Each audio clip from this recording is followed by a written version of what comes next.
kasih teman-teman, pada video kali ini kita akan membahas tentang konsep dasar ekonometrika. Jadi seperti kita ketahui, riset di bidang ekonomi, keuangan, manajemen, pemasaran, dan disiplin ilmu terkait lainnya itu semakin bersifat kuantitatif.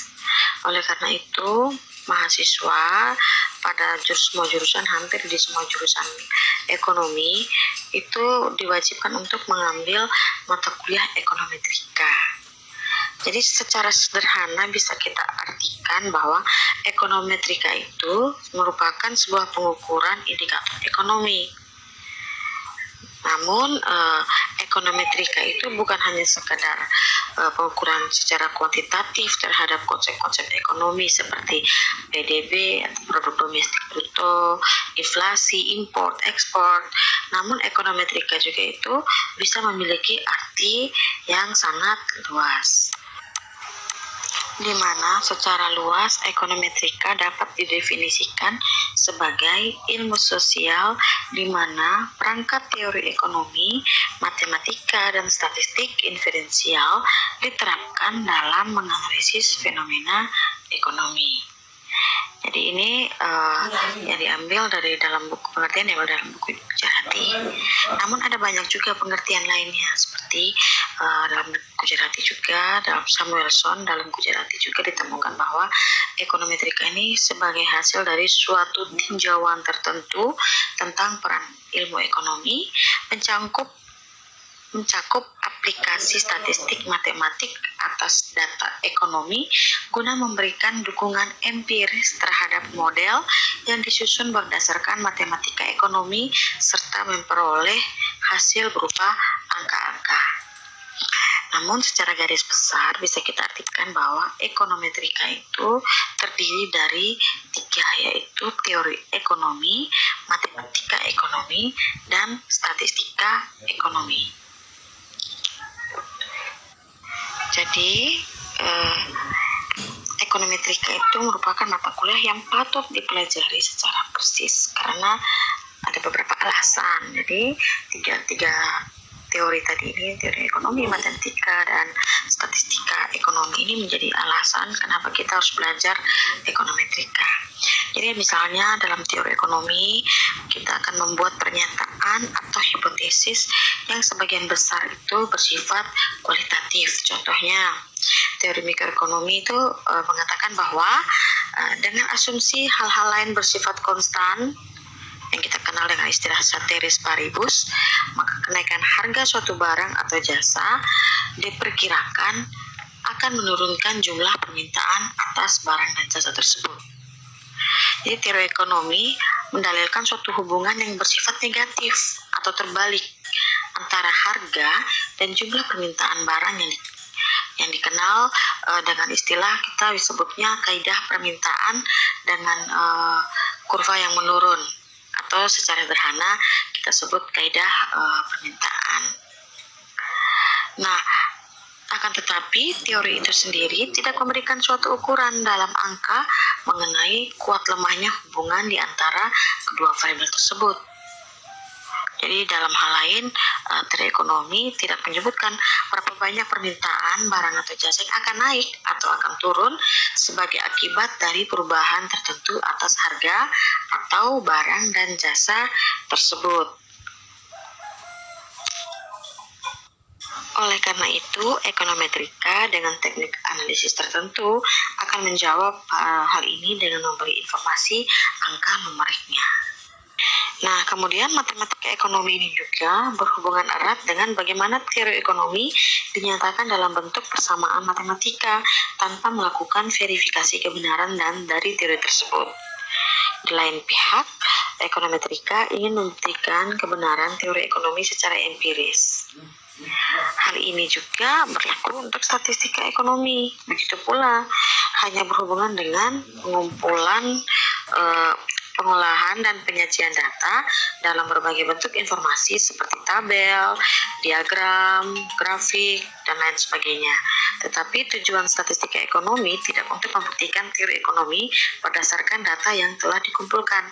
Data yang diperoleh ini merupakan bahan analisis bagi ekonometrika. Nah, ekonometrika sendiri digolongkan menjadi dua, yaitu ekonometrika teoretik dan ekonometrika terapan. Nah, ekonometrika teoretik ini berkaitan dengan pengembangan metode-metode yang cocok untuk mengukur hubungan-hubungan ekonomi yang ditetapkan dalam model ekonometrika. Sedangkan ekonomi terapan itu membahas mengenai penggunaan atau penerapan metode ekonomi yang telah dikembangkan dalam ekonometrik terapan.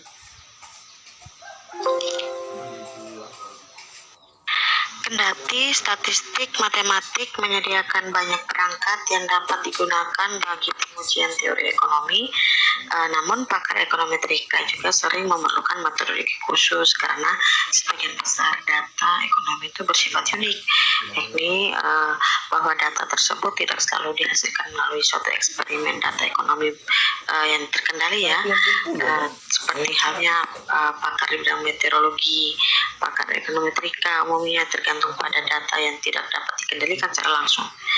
Jadi data tentang konsumsi, pendapatan, investasi, tabungan, harga-harga itu yang dikumpulkan oleh instansi pemerintah maupun swasta. Pada hakikatnya bukan dihasilkan dari suatu eksperimen. Nah, pakar ekonometrika ini mengambil data ini apa adanya. Hal ini menimbulkan persoalan-persoalan khusus yang biasanya tidak dihadapi dalam statistik matematik.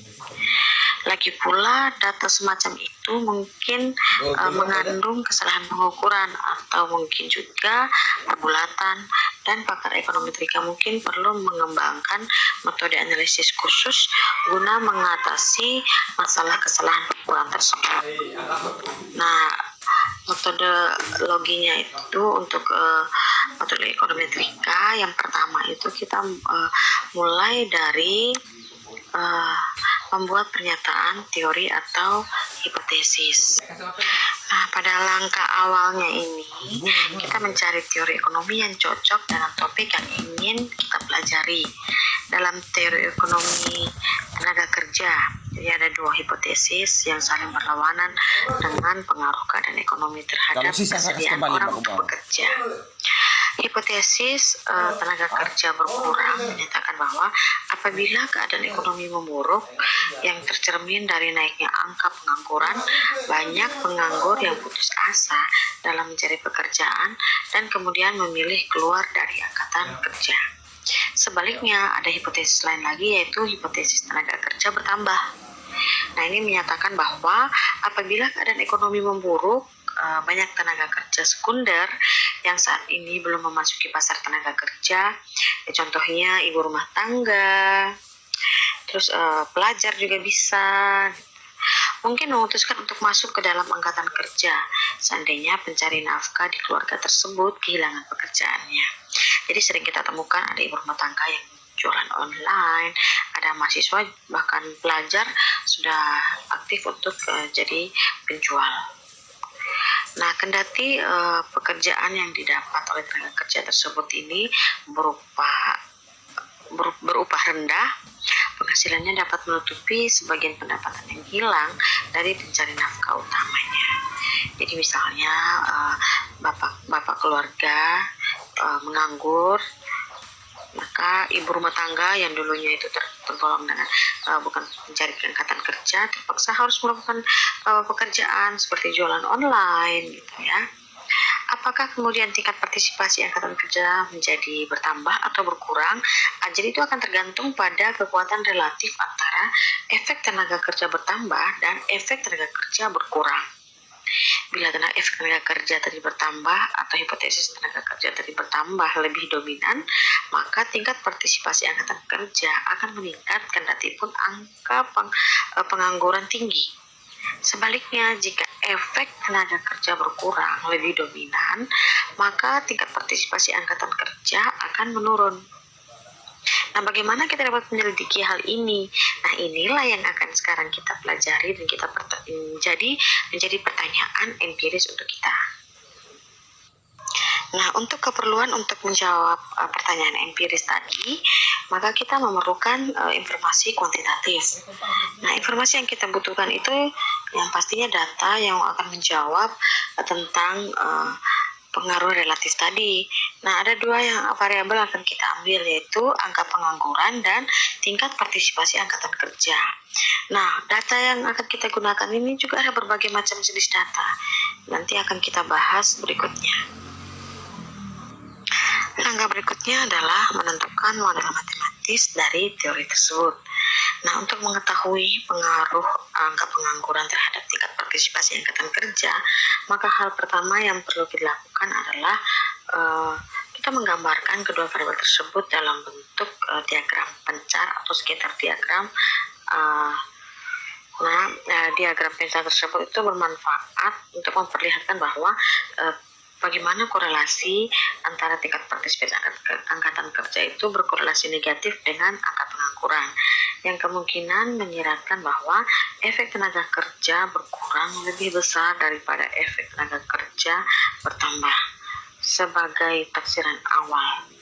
Nah, kita dapat menggambar sebuah garis lurus melalui titik-titik yang terpencar dan menuliskan hubungan antara tingkat partisipasi angkatan kerja dan angka pengangguran dengan model matematis sederhana.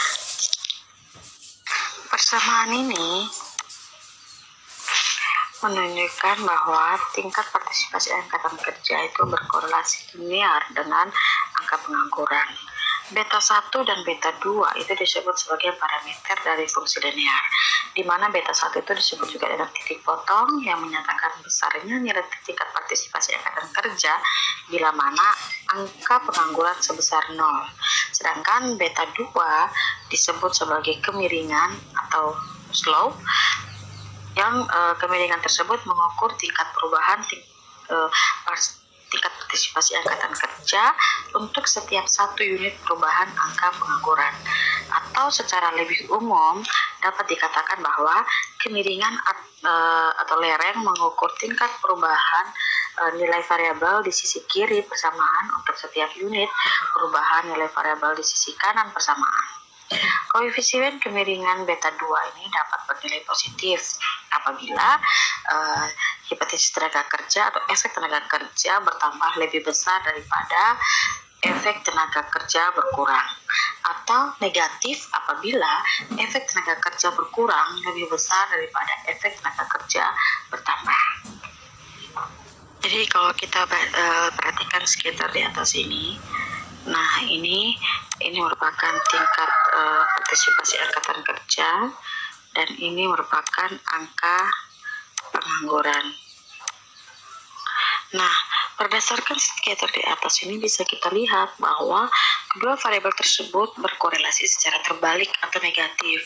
Hubungan antara keduanya itu tidaklah benar-benar linear, karena bila kita menggambar sebuah garis lurus yang melalui 23 titik data, misalnya data ada 23, tidak semua titik data terletak persis di garis lurus tersebut. Jadi bisa saja titik-titik data itu ada yang berada di kisaran garis ini,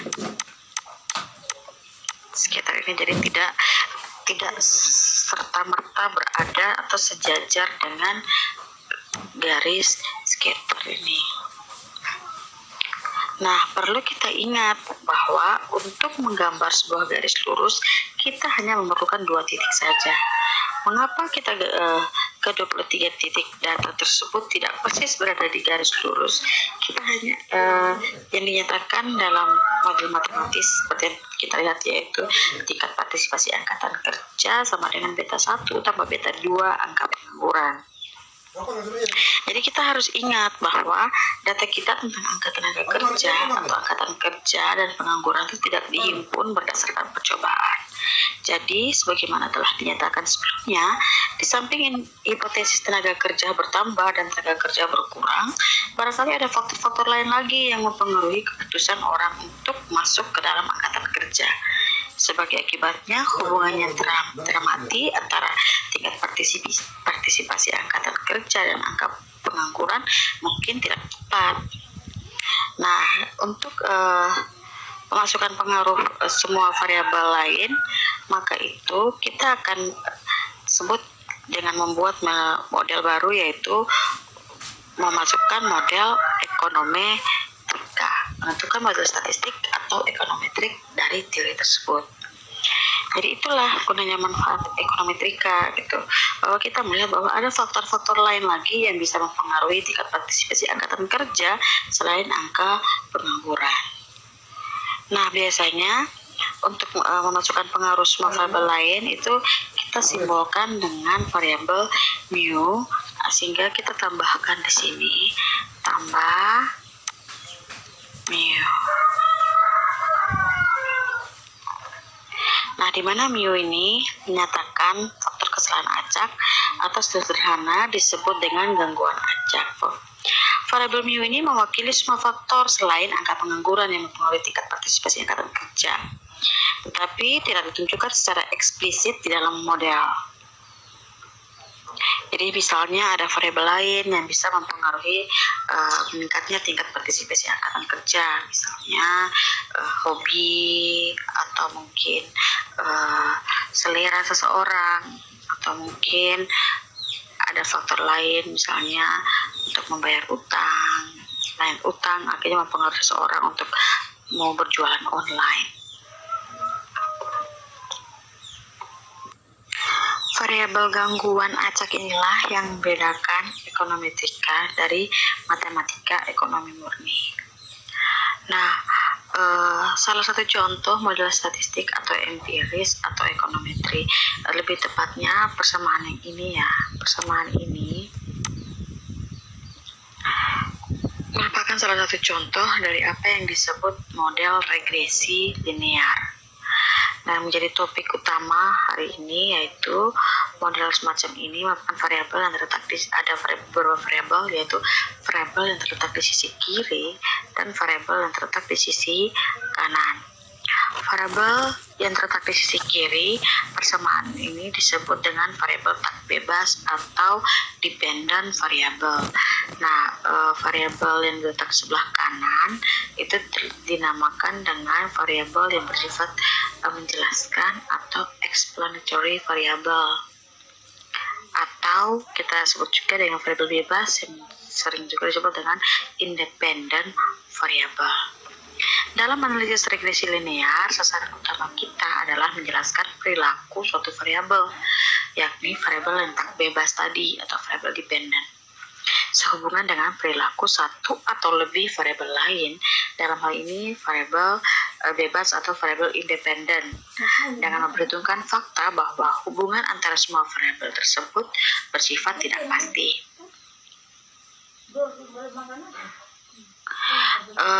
Untuk model ekonometri yang itu ada tambahan gangguan acak atau biasa kita sebut dengan galat ya. Mungkin kita akan lebih sebut itu dengan istilah galat. Itu adalah galat. Nah, hal ini berarti dalam persamaan sebelum adanya galat ini berarti bahwa matematika ekonomi dan ekonometrika itu merupakan dua disiplin ilmu yang bersifat saling melengkapi.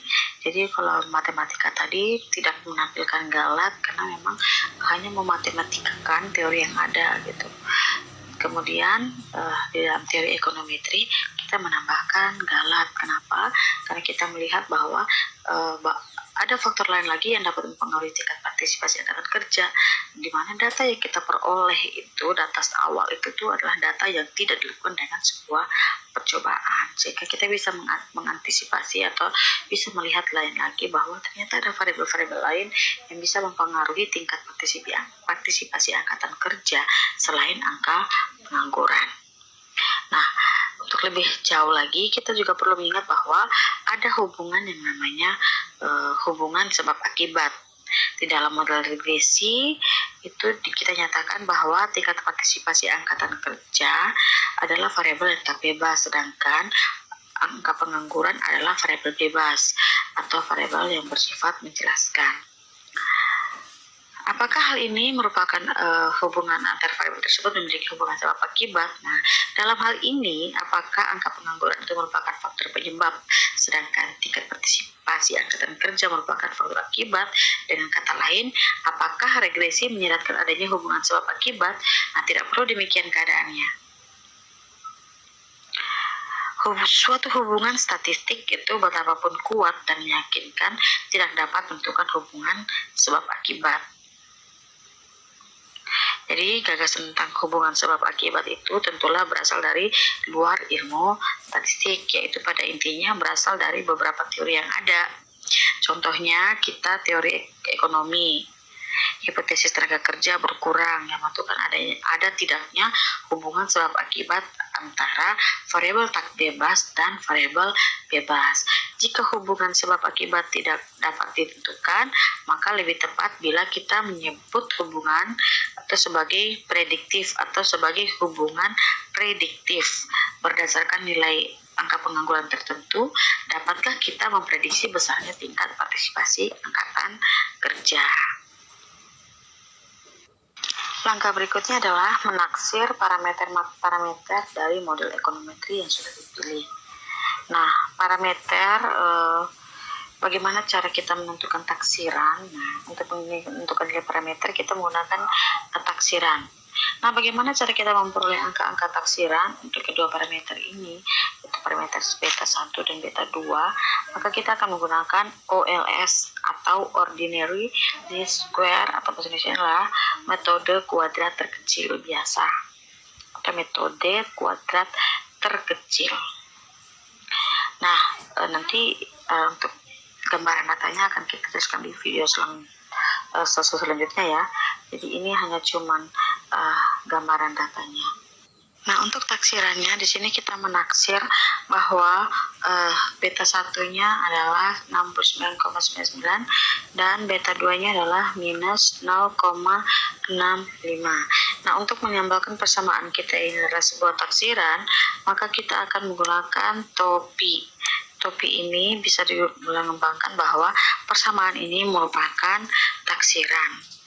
Nah, jadi di sini kita bisa lihat taksiran dari beta 1 70. Nah, di sini kira-kira 70 dan beta 2 itu kira-kira minus 0,65.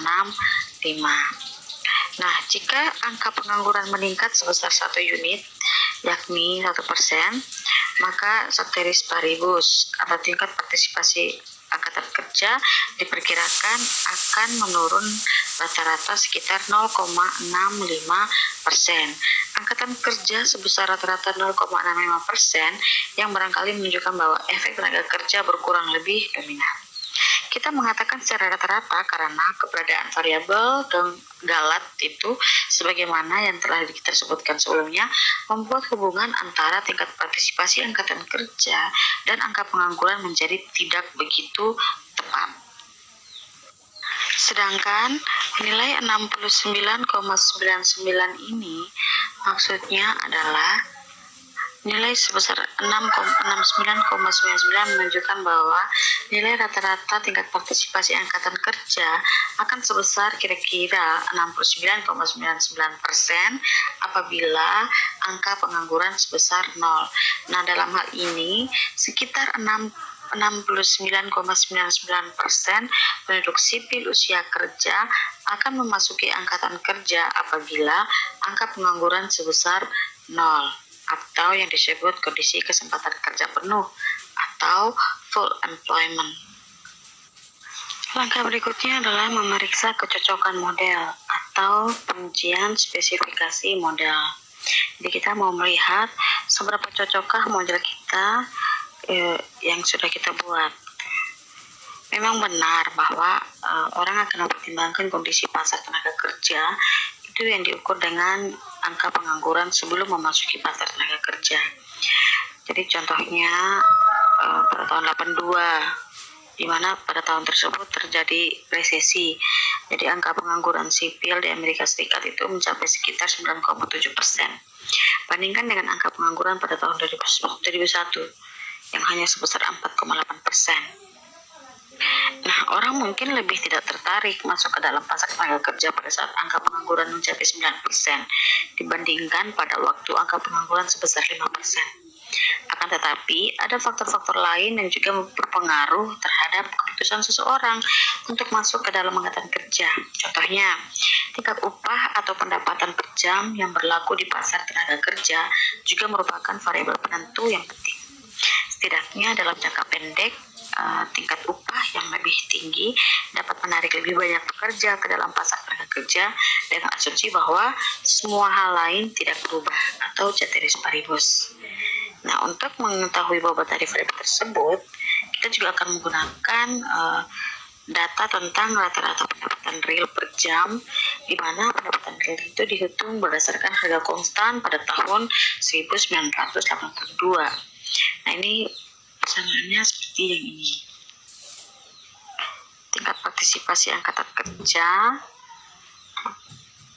ditambahkan dengan angka pengangguran dan rata-rata pendapatan real per jam. Nah, persamaan ini merupakan salah satu contoh model regresi linear berganda. Berbeda dengan persamaan yang di atasnya, itu merupakan salah satu contoh model regresi linear sederhana. Nah, dalam model regresi dua variabel ada satu variabel bebas, sedangkan dalam model regresi berganda ada beberapa variabel bebas atau banyak. Perhatikanlah bahwa dalam model regresi berganda, persamaan yang kedua itu kita juga memasukkan faktor gangguan acak atau yang kita sebut dengan galat, karena berapapun jumlah variabel bebas yang dimasukkan ke dalam model tidak akan mampu untuk menjelaskan sepenuhnya tentang perilaku variabel tak bebas. Berapa banyak variabel yang dimasukkan ke dalam model regresi berganda merupakan keputusan yang harus diambil peneliti dalam situasi tertentu. Tentu saja, teori ekonomi yang mendasarinya akan menjelaskan variabel-variabel apa saja yang dapat dimasukkan ke dalam model. Akan tetapi, ingatlah, selalu ada yang telah diuraikan terdahulu bahwa regresi tidak menjelaskan hubungan sebab akibat. Teori yang relevan haruslah menentukan apakah satu atau lebih variabel bebas memiliki hubungan sebab akibat dalam variabel tak bebas dengan variabel tak bebas. Nah, berdasarkan ini kita juga menggunakan taksiran. Jadi untuk regresi berganda ini juga kita menggunakan taksiran. Nah, taksirannya sudah kita temukan di bawah sini. Nah, hasil ini menarik. Kenapa menarik, teman-teman? Karena kedua koefisien kemiringan bentuk bernilai negatif, yaitu angka partisipasi angka pengangguran bernilai negatif, dan rata-rata pendapatan real per jam juga negatif. Koefisien angka pengangguran negatif menunjukkan bahwa ceteris paribus, atau yakni menganggap pengaruh dari rata-rata pendapatan per jam itu tetap tidak berubah. Kenaikan angka pengangguran sebesar 1% akan menyebabkan secara rata-rata penurunan tingkat partisipasi angkatan kerja sebesar 0,67%. Yang mungkin sekali lagi mendukung hipotesis tenaga kerja berkurang. Sebaliknya, dengan menganggap pengaruh angka pengangguran itu tetap tidak berubah, kenaikan rata-rata pendapatan per jam sebesar $1 akan menyebabkan secara rata-rata penurunan tingkat partisipasi angkatan kerja sebesar 1,4%. Apakah koefisien rata-rata pendapatan per jam ini yang bernilai negatif masuk akal dari sisi teori ekonomi? Apakah kita tidak mengharapkan koefisien bernilai positif? Semakin tinggi pendapatan per jam, maka akan semakin tinggi pula daya tarik pasar tenaga kerja. Namun, demikian kita dapat membenarkan koefisien yang negatif dengan mengingat konsep kembar dari mikroekonomi, yaitu efek pendapatan dan efek substitusi. Model mana yang akan kita pilih? Apakah persamaan yang di atas, persamaan pertama yang ini, ataukah persamaan yang ini? Nah, karena persamaan yang di bawah, yang kedua itu mencakup pula persamaan yang pertama. Dan karena persamaan tersebut memuat dimensi tambahan, yaitu penghasilan atau rata-rata pendapatan per jam ke dalam analisis, maka kita bisa memilih persamaan yang kedua. Namun, persamaan yang pertama itu mengasumsikan akan berhenti sampai di mana? mengasumsikan secara implisit bahwa variabel-variabel lain di luar angka pengangguran dipertahankan itu konstan. Sebagai contoh, partisipasi angkatan kerja mungkin tidak tergantung pada kekayaan keluarga, jumlah anak di bawah usia 6 tahun, tersedianya tempat penitipan balita, kepercayaan agama, tersedianya tunjangan sosial, dan lain sebagainya. Kendati pun data tentang variabel-variabel ini tersedia, kita mungkin tidak ingin memasukkan semua variabel tersebut ke dalam model karena tujuan pengembangan model ekonometri adalah bukan untuk menangkap realitas secara keseluruhan, melainkan hanya segi-segi yang penting saja. Jadi bila kita memutuskan untuk memasukkan semua variabel yang mungkin ke dalam model regresi, model tersebut akan menjadi susah dipakai dan sangat tidak praktis.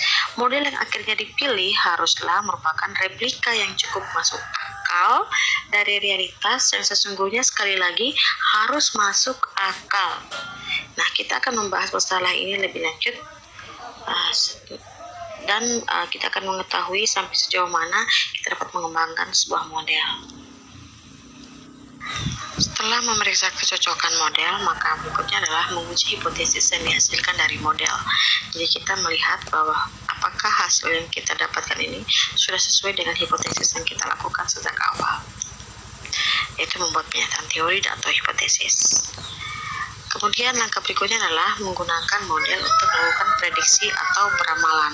Jadi di sini kita bisa mengandaikan jika seandainya angka pengangguran itu meningkat sebanyak 100 jiwa, maka besarnya tingkat partisipasi angkatan kerja adalah 12,5.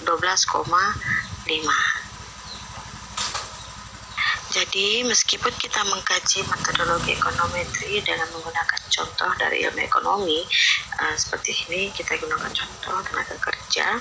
Nah, perlu kita beritahukan atau kita tegaskan bahwa prosedur yang sama ini juga dapat digunakan untuk menganalisis hubungan kuantitatif antar variabel-variabel yang ada pada disiplin ilmu lainnya, seperti ilmu bidang politik, hubungan internasional, psikologi, sosiologi, meteorologi, kedokteran, di berbagai disiplin ilmu lainnya.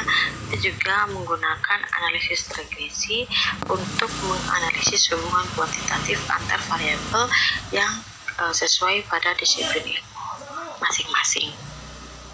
Keberhasilan dari setiap analisis regresi tergantung dari ada tidaknya ketersediaan data.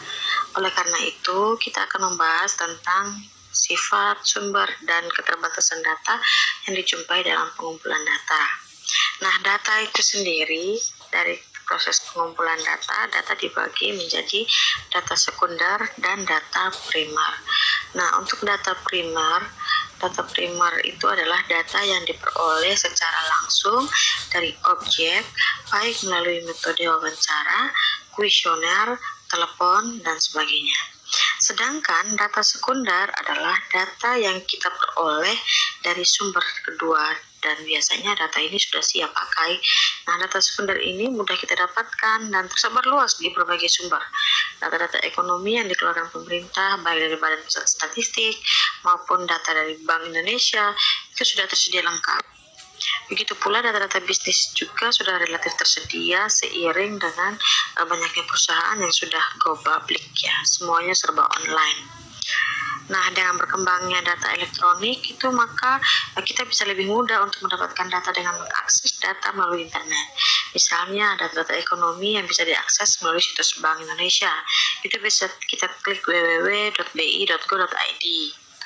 Atau data ekonomi dari negara lain, misalnya data ekonomi Amerika Serikat, itu bisa diakses dari salah satu bank sentralnya di St. Louis, yaitu Federal Reserve of St. Louis, itu melalui situs resminya yaitu www.stls.frb.org, atau juga dari Badan Pusat Statistik kita di Indonesia, bps.go.id. Nah, ketersediaan data ini akan mempermudah pekerjaan ekonometrika, sehingga selain data-data itu juga ada juga beberapa data-data tipe-tipe data yang bisa kita gunakan dalam analisis regresi dalam ekonometrika. Nah, data itu kita bagi menjadi 3, yaitu time series, cross section, dan pooled data. Jadi kalau data cross section, time series itu kita sebut dengan data runtun waktu. Nah, data runtun waktu ini merupakan sekumpulan observasi dalam rentang waktu tertentu. Data ini dikumpulkan dalam interval waktu secara kontinu, misalnya data mingguan. Itu yang data mingguan itu biasanya harga saham, nilai tukar, atau data bulanan. Itu misalnya contoh data adalah indeks harga konsumen, atau data kuartalan, misalnya jumlah uang beredar. Ini kan per tipe itu. Terus data tahunan, yaitu seperti data output nasional atau gross domestic product.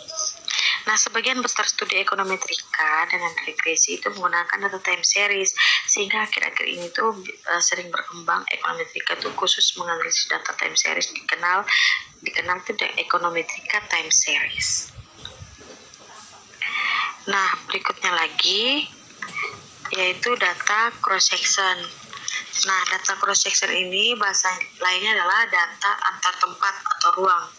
Data ini merupakan data yang dikumpulkan dalam kurun waktu tertentu dari sampel. Misalnya, sensus penduduk yang dilakukan oleh Badan Pusat Statistik bagi seluruh penduduk Indonesia pada kurun waktu tertentu. Contoh lain adalah data sensus pertanian. Itu dilakukan dalam tahun tertentu di seluruh provinsi di Indonesia. Dari sensus pertanian ini akan didapatkan data tentang produksi padi, input yang digunakan seperti bibit, pupuk, dan tenaga kerja. Sebagaimana pada data time series, data ini juga mengandung kelemahan berkaitan erat dengan masalah heterogenitas datanya. Misalnya dalam kasus sensus pertanian untuk produksi padi, kita akan mendapatkan variabilitas data dari satu provinsi ke provinsi yang lain. Ada provinsi yang relatif besar hasilnya dan ada provinsi yang relatif kecil produksi padinya. Nah, berikutnya adalah panel data atau pool data. Data ini merupakan gabungan antara data time series dan cross section data. Misalnya, kita ingin mengetahui perkembangan harga di Indonesia. Nah, untuk mendapatkan perkembangan gambaran harga ini, maka kita bisa mengumpulkan seluruh indeks harga konsumen di seluruh Indonesia pada waktu tertentu dan kemudian digabungkan dengan data perkembangan harga masing-masing provinsi dalam kurun waktu tertentu. Oke teman-teman, sekian materi tentang konsep dasar ekonometrika. Kita akan lanjut dengan materi berikutnya di video berikutnya. Selamat belajar.